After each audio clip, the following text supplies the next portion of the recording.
You're live. At this time, I call to order, or first, good afternoon. At this time, I call to order the Student Affairs Committee meeting. Trustee Spencer, will you offer our invocation? Yes, sir. Let us pray. Eternal God, we thank you for this day, this opportunity to serve, Lord. We come now just lifting up Alabama State University, our president and his cabinet, our students, parents, and our donors. And now, Lord, we invoke your presence into this meeting, and we pray, God, that it will be what you would have it to be. In Jesus' name, amen. Amen. President Ross, will you establish a quorum for us? Sure. Chairman Hudson, Present. Trustee Fleming, Present. Trustee Lumsey, Trustee McCord, Here. Trustee Spencer. Present. You have a quorum, Mr. Chairman. Thank you, President Ross. Our next agenda item is the adoption of our agenda. I so move. Second. Second. It has been moved and properly second that we adopt the agenda. Hearing no questions, roll call vote. President Ross? Chairman Hudson, Yes. Trustee Fleming, Trustee Lumsey, Trustee McCord, Yes. Yes. Trustee Spencer. Yes. Motion carries, Mr. Chairman. Thank you, President Ross. Our next agenda item is the approval of our minutes from the previous meeting. So What is moved. your pleasure? Second. It has been moved and properly second that we approve the minutes from our previous meeting. Are there any questions? Hearing none, roll call vote, President Ross. Chairman Hudson, Yes. Fleming, Yes. Trustee Lumsey, Trustee McCord, Yes. Spencer. Yes. Motion Currently, carries, the Mr. Chairman. thank you, President Ross. Currently, the Student Affairs Committee does not have any action items. Our next agenda item will be for informational items. At this time, it gives me great pleasure to turn it over to the hardest working Vice President of Student Affairs anywhere, Dr. Swoop. Thank you so much for those encouraging words, Trustee Hudson. I try my best, but it takes a dynamic team to assist me. So I just want to publicly say thank you to all of the AVPs that are on the call because they definitely make this job much easier with all of their assistance. I want to say Happy New Year, if I have not already said so, to members of the Board of Trustees, and I will share my presentation.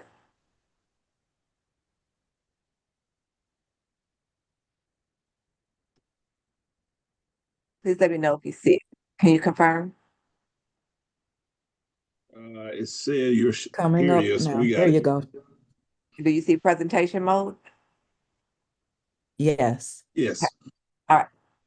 And so again, this is my amazing leadership team. We have Dr. Francois, our AVP for Financial Aid, Dr. Rakisha Hines, Housing and Residence Life and International Affairs, Dr. Rhonda Restry, Student Success, Dr.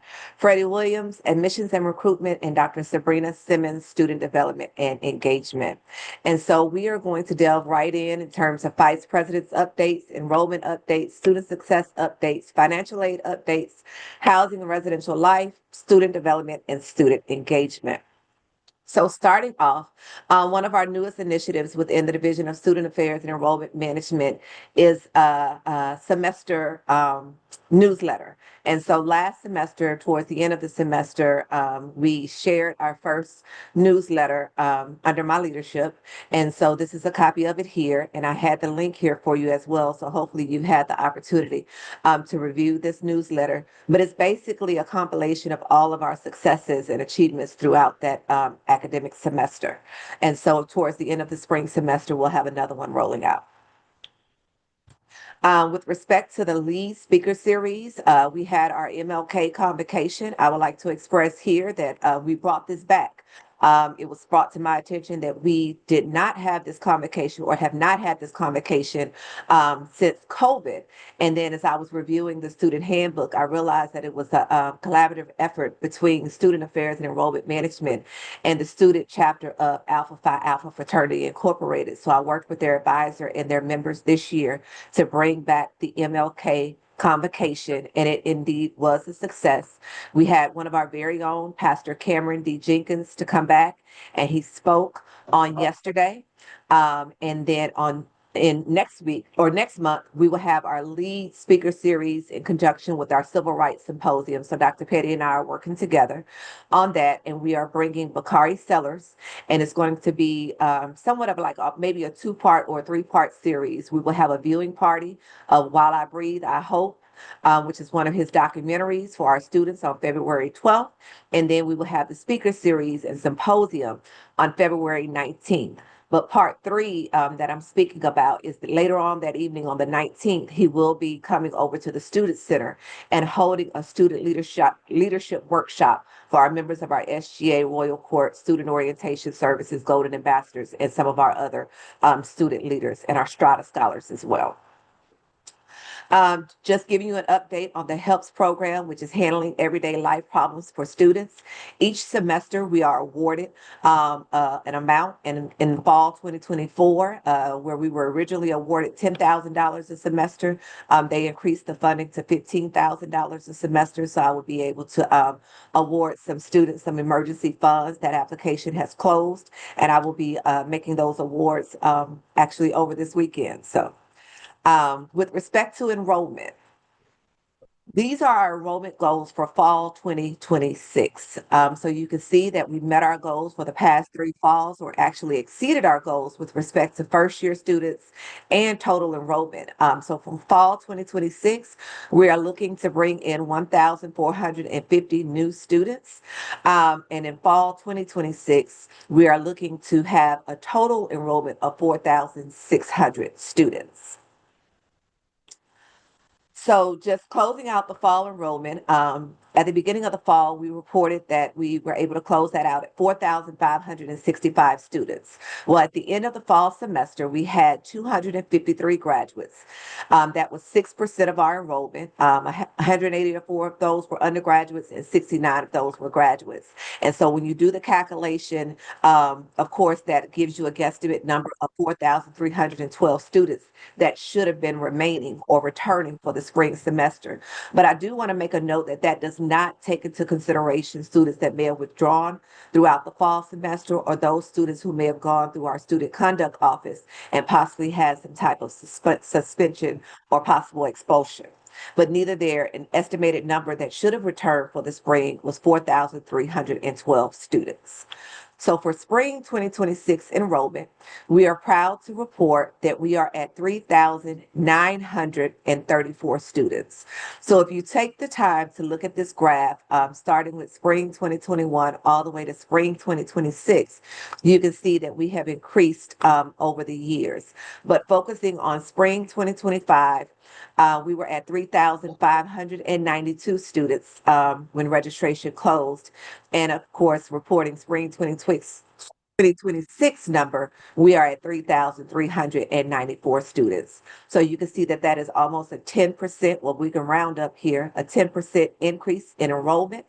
And of that enrollment, we had 80 new students to enroll. And so again, you can see that's an increase of from 2021 to 2026, a net increase of 547 students, and over that 5-year period, a 16% increase. Moving on to the area of admissions and recruitment, Dr. Williams, if you would please unmute yourself and feel free to move forward with your report. Thank you, Dr. Swoop, and good afternoon to all on the call today. In regards to the fall 2026 numbers, right now we are trending up in just about every area that we track for the fall. We have over 16,000 applications, which is about a 3,000 increase over last year this time, which translates to about 27.5% increase overall. Right now, we have about over 7,000 students admitted to date, which is tremendous. Typically, we accomplished over the winter break, just before winter break, we admitted over 6,000 students, which was really phenomenal because we've never admitted 6,000 students this early in a cycle. So my team was really doing some hard work there to make sure that we get these students admitted. But we're up in admitted students by 17.8% over last year this time. We also last year, normally this time of year, we receive anywhere from 500 to 800 applications, but you see last week we received 1,770 applications, which was attributed to us becoming a Common App school. We were in the process of getting it developed. Everything fell into place, and we got our first influx of those applications over last week. So it pushed our applications numbers up a little further. And of course, we admitted over 400 students last year.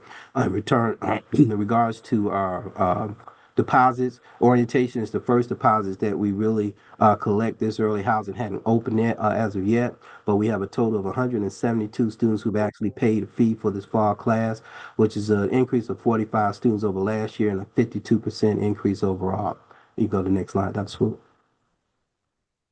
As you can see, the spring number, Dr. Swoop, just kind of let you know the numbers for the enroll, which kind of falls in the average. We're about 80 to 87 last year was a pretty good number, but this year we ended at 80.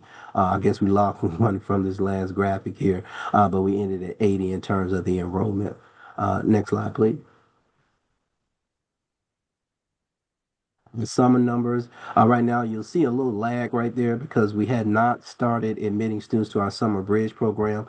We will be doing that as of the 26th, which is Monday. And so we'll see kind of a catch up on the numbers for the summer semester. Which show right now we're about 100 students down from where we were this time last year in terms of applications, and in terms of admitted, about the same number. Next slide, please. And then, of course, you can see the fall numbers, and you can see the overall body of work.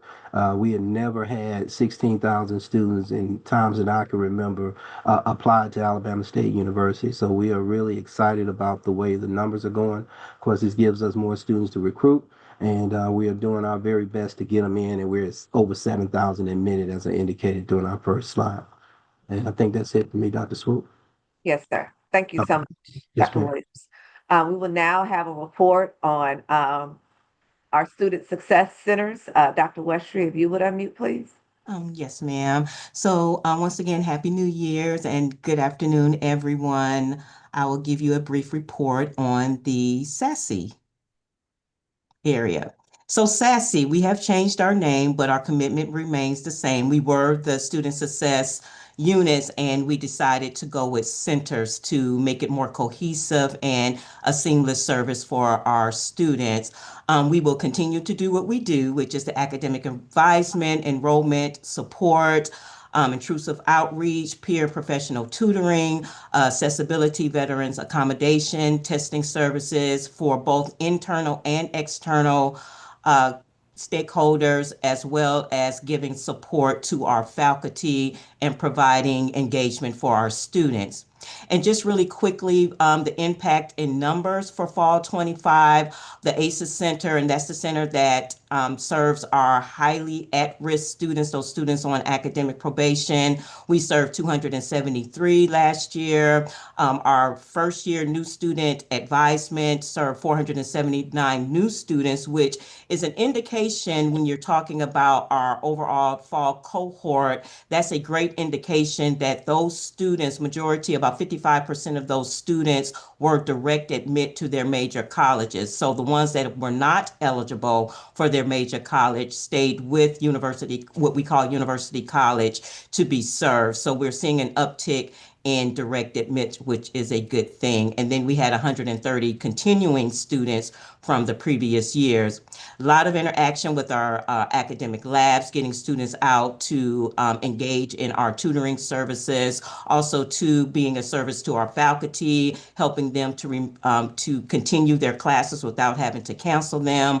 Workshops galore. We always provide workshops for the entire UG population from various various areas and various subjects. Accessibility services, we've seen an uptick in the uptick in the requests. And as you see there in the fall, we had over 1,000 of those.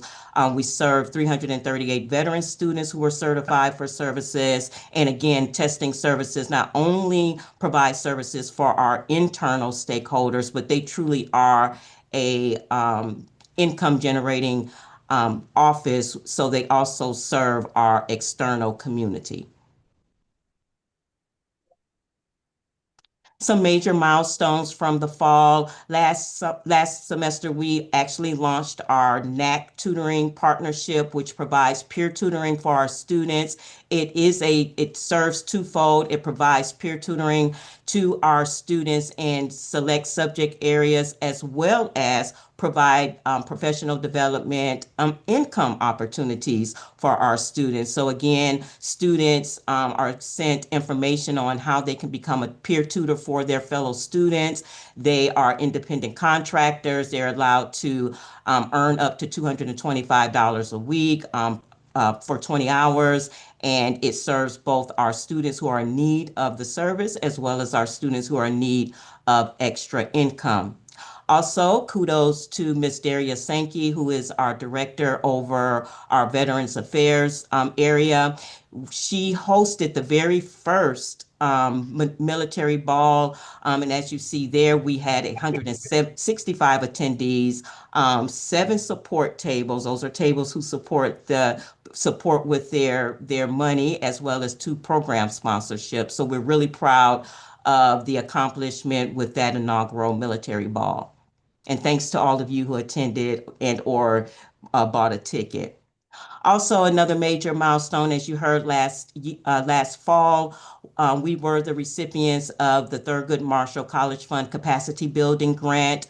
One of those initiatives is the Hornet Pathway, which stands for Progress, Achievement, Tenacity, Holistic Growth, Workforce Readiness, Academic Excellence, and Year-Round Support. I'm a big acronym person, but I just wanted to just give you a quick synopsis of Pathways. It's very workforce ready centered. And as you see there, it has 2 initiatives. It has the first year initiative and the second year initiative. The first year initiative, again, using the acronym FOCUS, first year opportunity to cultivate undergraduate success. We're going to put a lot of emphasis on career readiness. Also, too, with all the wonderful students that Dr. Williams are bringing in, we are going to expand the Success Before the Nest. So if you have any incoming freshmen, tell them to be on the lookout for that opportunity to get a $100 waiver towards the orientation. This is actually our 3rd year doing it, but with the grant, it has expanded the capacity to serve 300 families. Summer Bridge Plus, we're bringing that back. Once again, helping our students to earn 9 college credit hours. So the goal of this is to help them to accelerate through their first year so that they are guaranteed to be sophomores in their 3rd semester. Also, too, with the Summer Bridge program, Summer Bridge Plus program, it would allow them an opportunity to be on our campus. And again, the incentive is the orientation waiver, as well as a $1,000 waiver towards housing, because it is a residential program. And then 2, one of the campaigns we're focusing on. So the whole focus of the first year initiative is to get our students through the pipeline much quicker in their first year to keep them on path to a 4-year graduation. So the second year experience is a very heavy career preparation initiative where we'll be using professional mentors. I hope some of you will be interested in being a professional mentor. We're working with a company that will help us to identify not only alumni, but other community partners. They will train you and pair you through an algorithm with our second year students who are interested in the career path that you already have. So it's going to be,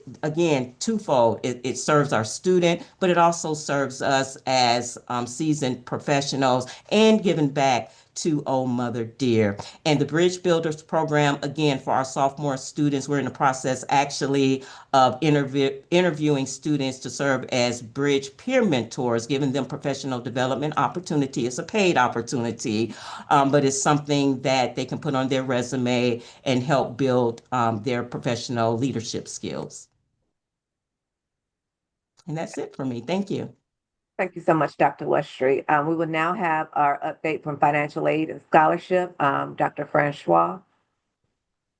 Greeting all. Hope everyone is well. I'm going to be brief. The information that you're seeing is at the end of the fall.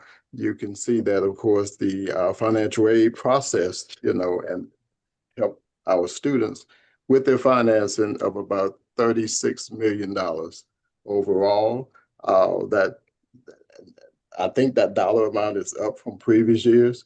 And of course, we expect to have the same amount. So as we look forward to the aid being dispersed for this semester, we're probably looking at about $75 million that will funnel through the institution for our students. Next slide.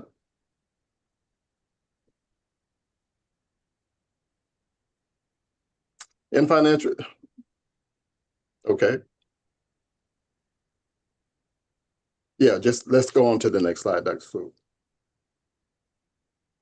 Financial aid successfully, once again, hosted a work-study mixer back in August of 25 with over 500 students in participation of the mixer. 353 students were actually placed on work-study assignments on campus as well as off campus. To date, the work-study program has provided $554,000 of earnings to our students for the fall term. So we're moving into progress to help our students even with personal finances outside of the aid that they're receiving that's paying their tuition and fees. Next slide. Satisfactory academic progress. We had several students that, of course, were not making academic progress. And as you can see from the slide, we approved 154 students, which extended their financial aid eligibility for the fall term. And again, 82 of those students had probation extended after the fall term, which means that those students, they were already on probation going into the fall term, and we extended it beyond the fall term so that those students could actually participate and be enrolled in the spring. Next slide.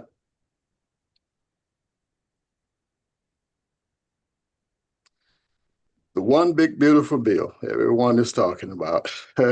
We are prepared, the financial aid office, we are prepared to make the changes that need to be made to stay in line with the changes that are coming about.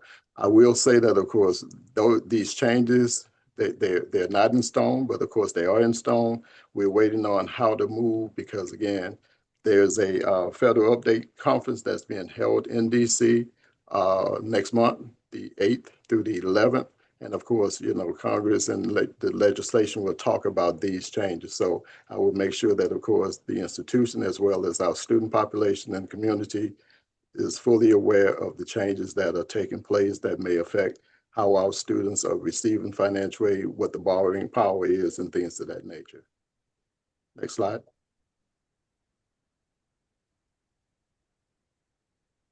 What does it mean for our students? Less financial loan eligibility, harder to pause payments in tough times. How can we prepare our students? We're looking at alternative funding for our students, more scholarship, private loans, expected changes in college affordability and federal support. And we're asking students to borrow only what they need, really. So again, students, sometimes they want to borrow more money. And of course, that money that they're receiving in residual, they're actually spending it. So we're trying to also teach them financial literacy as well. And that is I think that's the end of my presentation. Yes, sir, it is. Thank you very much, Dr. Francois. Next, we will have updates from Housing and Residence Life, our Office of International Affairs and Student Life. Dr. Rakisha. Good afternoon, President Ross and Board of Trustees. Currently, our numbers as we stand, compared to last year, we're at 2,321 students in on-campus housing, which is a uptick in percentage by 2.8%. And our earmark requirement, of course, we have exceeded that 1875. Next slide. Spring wait list, we successfully housed all of our students that were on the spring wait list, as well as successfully closed out for winter break and opened up for the spring. Housing hosted the RA training for from January 5th to January 9th until we opened up the residence hall. So that was very successful. Next slide. So ASU Housing, we did highlight our program in the hall initiatives with 2 newsletters that I believe Dr. Swoop has included in the presentation, as well as a Wellness Matters Live and Learning Community newsletter. And our focus is on Communiversity, on volunteering in the community, ensuring that our student leaders are volunteering as well. And as we move into the academic school year, there has been a pause on our housing application, but it is due to great news. We do have StarRez as our current housing application provider. So our set date for new student housing application is March 9th. 2026. So we will be gearing up that information to all of our new and transfer students for fall 2026. Also, the returning student application will begin the week of April 20th. So all of our students, we will have great videos, correspondence out about the new exciting news of StarRez. Next slide, please. International affairs, as you know, my colleague, Dr. Francois, talked about the big, beautiful bill, but there has been a lot of changes with our international students. So the issuance of F1 visas and J1 visas. However, I've been working closely with Dr. Williams' office on some of those possible halts in future F1 visas, and also ensuring that we educate our current students on some of the policy changes and how that will affect them. Also,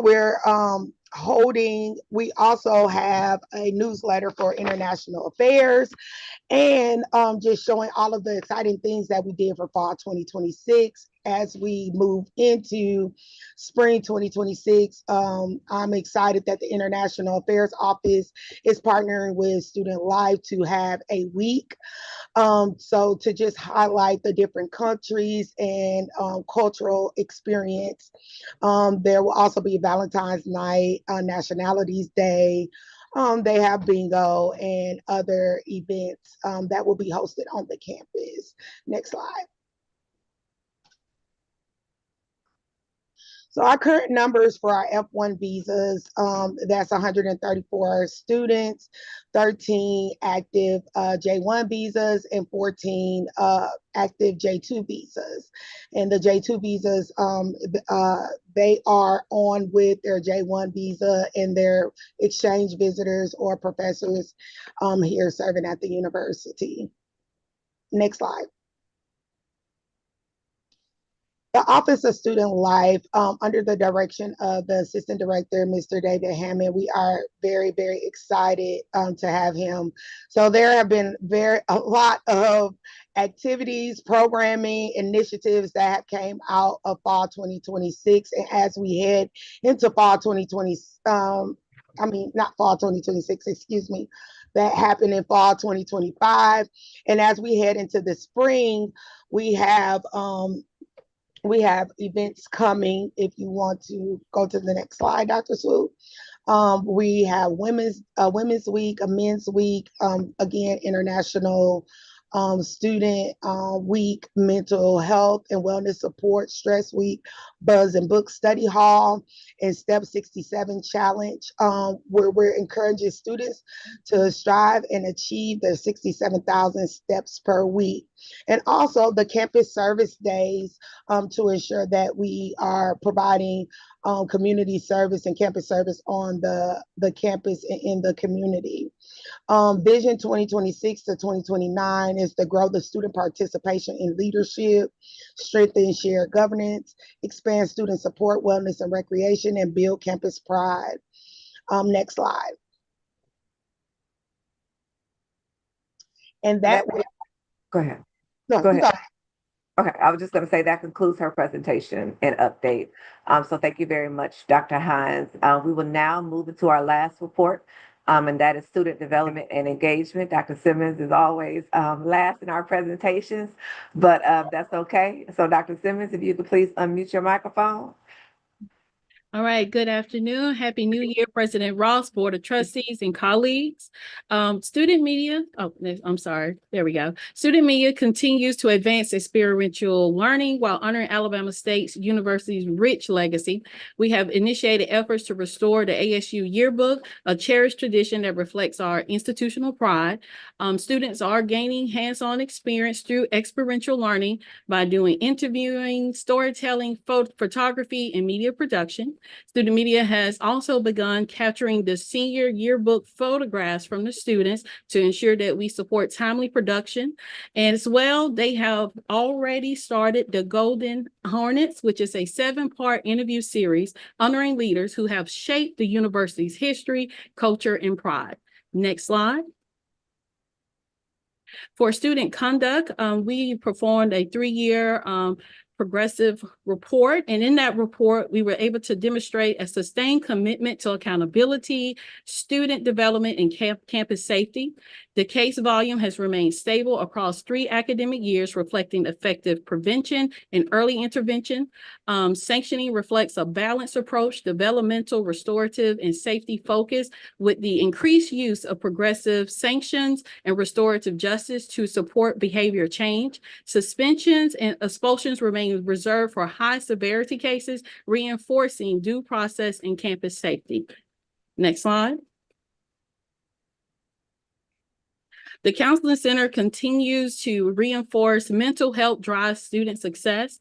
They are offering several preventative programming, which includes like stress management, healthy relationships, conflict resolution. They also have their focus groups, such as Talk It Out groups addressing goal setting, test anxiety, violence prevention. And this work is directly linked to higher retention and graduation rates, which is a strong focus on early intervention, resilience building, and an outreach to underrepresented and at-risk students. Our commitment remains year-round support, continuous improvement in a culture of wellness. Next slide, Dr. Swoop.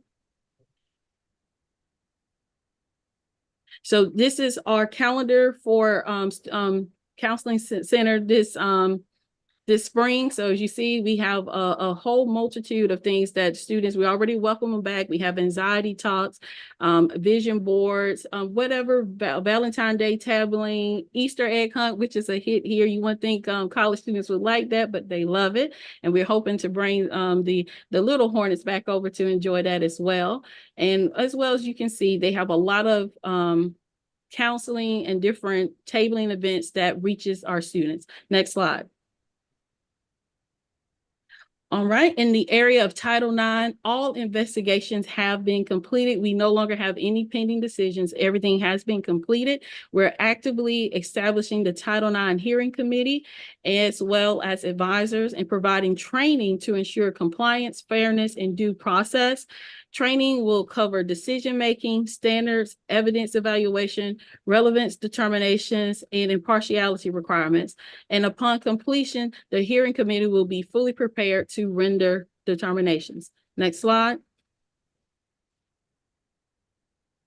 The Career Services continues to deliver ongoing workshops focused on resume writing, career exploration, which is huge, LinkedIn, interview preparation, professionalism, soft skills, and skills first is the software that we use that is AI powered to assist our students in making sure that they have a competitive resume.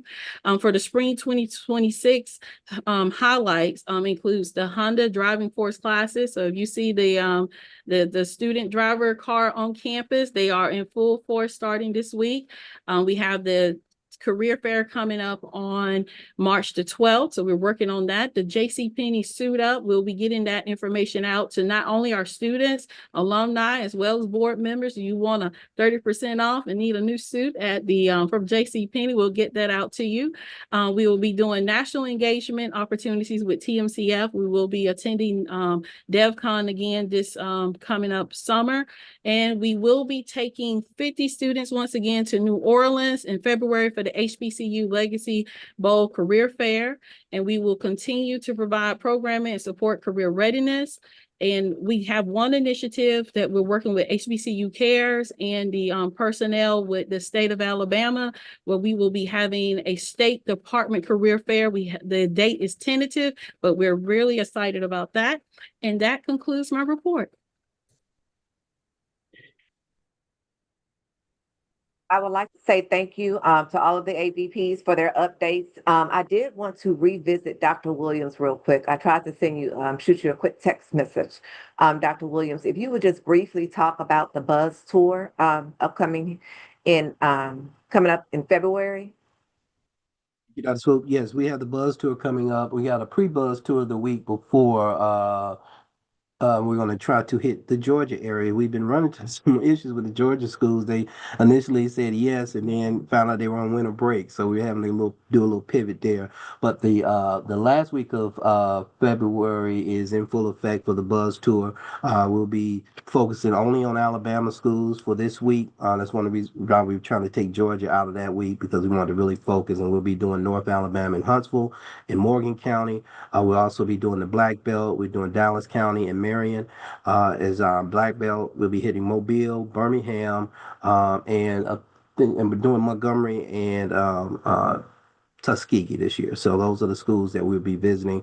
We'll still confirming some things now. Next week, we want to get the registration forms out. So if any of you are in the area that we'll be visiting, we certainly welcome you all to come out and join us on the Buzz Tour. And that concludes our report. Thank you, Dr. Williams. President Ross, that concludes our report. Thank you, Dr. Swoop, and your whole team for that amazing report. Colleagues, do we have any questions or comments for Student Affairs?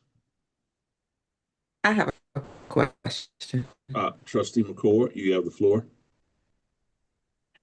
As it relates to financial aid and allowing students who are on academic probation to continue forward, what does that look like? I heard it was 100 and something, and those 100 and something continued on probation. Tell me the rationale behind that. Well, that's a great question, Trustee McCord. The rationale is to help the students with the persistence of matriculating through the program, the curriculum.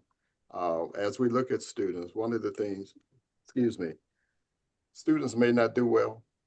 Each semester, a term, the student has an opportunity to appeal, a process if they're not matriculating because of poor grades and things of that nature. So we give them the opportunity to complete a SAP application with supporting documentation for mitigating circumstances, things of that nature. We take a look at it and see, okay, well, you did okay for this term, you didn't do well for this term. We're looking for supporting documentation, as opposed to that we have some medical issues, that we have an accident, things of that nature, so that, of course, we can approve them to move forward. As long as we can provide mitigating circumstance documentation, we can move the student through the pipeline. And you said they continued on probation. Does that mean that they still did not do better, or did they get off probation? They will remain on probation until they meet the threshold. One of the things that are put in place when the students are placed on probation, we charge them with not making any D's, any F's, not withdrawing from any courses, not having any I's. And we have seen that, of course, once that has been put in place, the students are doing much better. There are some students that we placed on probation that probably had a 1.5, 1.7 GPA in a term. We put them on probation and those students come back and we're seeing 2.8, 3.0s, 3.2s, things of that nature, simply because the students are realizing that, of course, okay, well, if I'm going to lose my financial aid, I need to do better. So again, it's just helping the students to get them to understand what they're doing academically.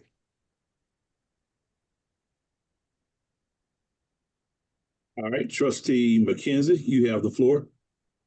Thank you so much. And Trustee McCord, thank you for your question. I guess we're going to agree that great minds think alike. But along that same line, Dr. Francois, what support does the university provide those students if they are, needing additional academic support? Is that tutoring? Is that, counseling? What are the resources that are provided to the students? And I see my colleague, Dr. Westwood, shaking her head because yes, ma'am, that is the support that we provide for them. In addition to placing them on probation, we ask that they seek academic support, tutorial, things of that nature to help them if they're not doing so well in a course. Don't wait until the end of the semester. When you know that you're not doing well, go and have a conversation with an academic advisor, someone that can help you in the deficiency of what you're doing so that we don't have to deal with those issues again. Okay, thank you. And I do have another question, Chairman Hudson, if I can. You still have the floor, Trustee McKenzie. Thank you. This question is to Dr. Hines. Dr. Hines, you mentioned the use of STARS for the housing application that will open, I think, in March in preparation for the fall semester. Yes, ma'am. So one of the common complaints that I have heard throughout the years is when it comes to registration for housing that the system crashes. Now, okay. So I see that we're going to a new platform that's pretty exciting, but I'm curious to know, and I don't know if Dr. Clark is on, but will this application be hosted on our platform or will this be in the cloud? It's actually in the cloud. And so with STARS, it's a lot more user friendly. And so again, with the increase in our student body and sometimes with the travel to the housing application, things do sometimes lag. However, with using STARS, hopefully we can combat this concern that is more user friendly. We can allow more students onto the platform at one time. And so the reason, Trustee McKenzie, I did state that we'll start the returning student housing application on the 20th is because once we work through it, like we'll let the presidential scholars go one day. We'll let students that meet a criteria go one day so that, it's not that much drive to that housing application system. And again, we're still in the implementation phase and we're working closely with OTS and working closely with STARS on some of those user functions as well. I think a lot of times, and that's why I say it will be a lot more videos and things of that nature. Like we know in our students' mind, they have their first option and their only option. So sometimes you might not see your first option. You may have to go with your second or third option, just so that there is not a lag in you gaining access to housing. Okay, thank you so much, Dr. Hines. And you may not know this answer, but Dr. Swoop or President Ross, I would love to have a response to this. In going to this new platform, I'm interested to know if there's been stress testing that's been done and what is the maximum number that has been included in stress testing to the number of students we anticipate hitting the site at any one time. I heard Dr. Hines say that there's going to be a staggered approach to when students can register, but I'm still interested in that, in hopes that we don't have the same type of feedback this year that we've consistently had in the past. Yes, ma'am. And I'll get that information to Dr. Swoop. I have standing meetings 3 times a week with Star Red. So we'll make sure that we get that information. I'll get that information to Dr. Swoop to get to President Ross to report to you. Perfect. Thank you so much. I appreciate all that you all do. No problem. Thank you. And Mr. Chairman, Yes, let me, President Ross, recognize President Dillard. Okay, Yeah, only if you've gone past your committee members, but first of all, I was going to answer a question, but Dr. Simmons answered the question, and the question was going to be, what are we doing to ensure that our students have great resumes? And the reason I ask this is the Department of Energy opened up a portal for my company to hire some students, right? Just this week only. Well, Alabama State wasn't in that list of students. However, we will be next year, okay? But there were other HBCUs that I targeted, right? And I was embarrassed to see the resumes. And so I will be calling those universities, because I know their presidents, and making sure that our goal is for these students to succeed. And if we don't make sure they have the proper resumes, our students can't get jobs. And so I'm so glad to hear that we are having those workshops. But in addition to those workshops, we really should really try to make sure that when they're applying for these jobs to the big companies, that those resumes gonna meet the ho-ho test. So that was all my comments. Thank you guys for all the wonderful work you're doing. Appreciate that to the utmost. Thank you. President Ross.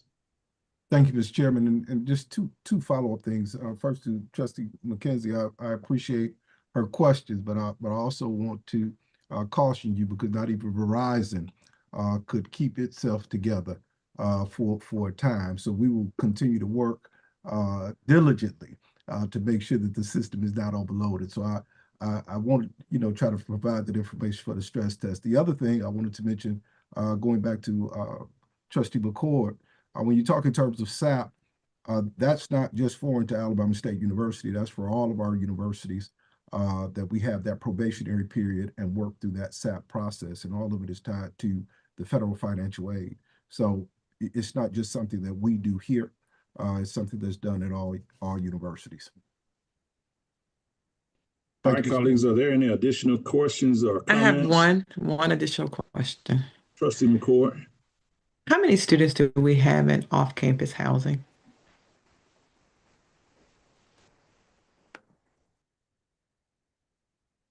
Apologize, I was trying to unmute. So we currently have, I'm trying to get that number for you.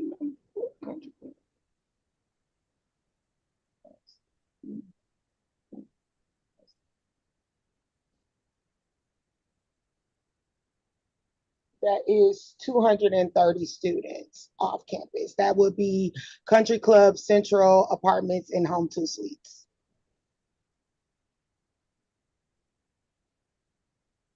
Mr. Thank Chairman, I have a you. question. Was that Dr. Hines where you said some additional comments before I recognize Trustee Spencer? No, sir. Okay. All right, Trustee Spencer.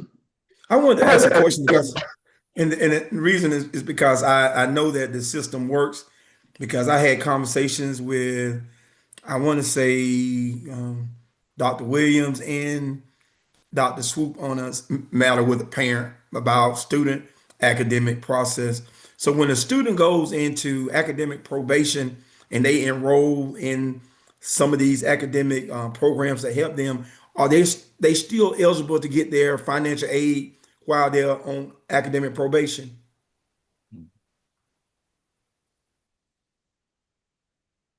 I'll take that. I'll take that.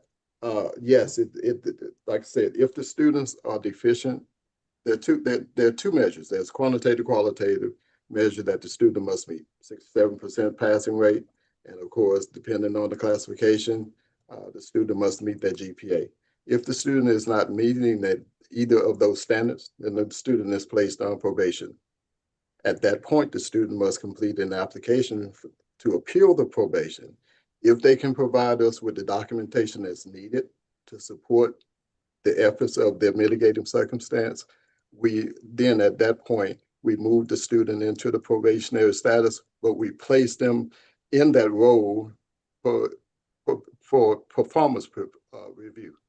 At the end of the term, if the students have shown academic progress, then of course, if they're meeting the standard, then we move the student off of probation and put them back into good standing. That's on the financial aid side. Now, of course, there's also the part where on the academic side of the house, the students still need to meet the academic standards of the university. And so the academic standard to come off academic probation, what GPA level would they have to accumulate to come off? And at what point do they come out of student success services? Dr. West. Dr. Francois, yeah, I was about to defer. All right, thank you. So all students who have been identified as not meeting the academic standards, and Dr. Francois is right, we do have two policies, and I mostly work with the students on the academic standing side. So once a student has been identified, it depends on their classification. Freshmen, their threshold, they have to have at least a 1.5 or better to not be in not good academic, well, we don't even call it good academic standing, we just call it a satisfactory academic standing. Sophomores have to have a 1.8, juniors and seniors must have a 2.0, and graduate students must maintain a 3.0.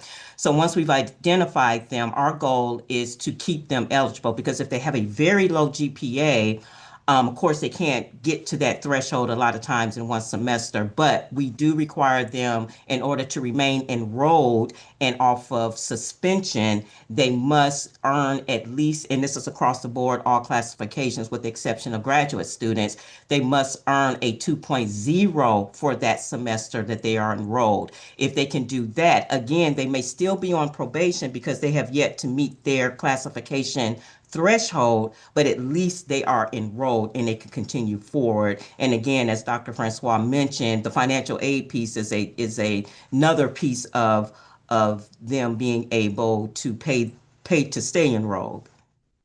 Thank you. Really good questions. Are there any additional questions or comments for the Student Affairs team? Here none, I want to thank the Student Affairs Committee again for their outstanding presentation and thorough answers to the questions. Is there any additional business to come before this committee? Hearing none, I will entertain a motion to adjourn at the call of the chair. I so move. Second. It isn't moving properly second that we adjourn at the call of the chair. President Ross, roll call vote, please.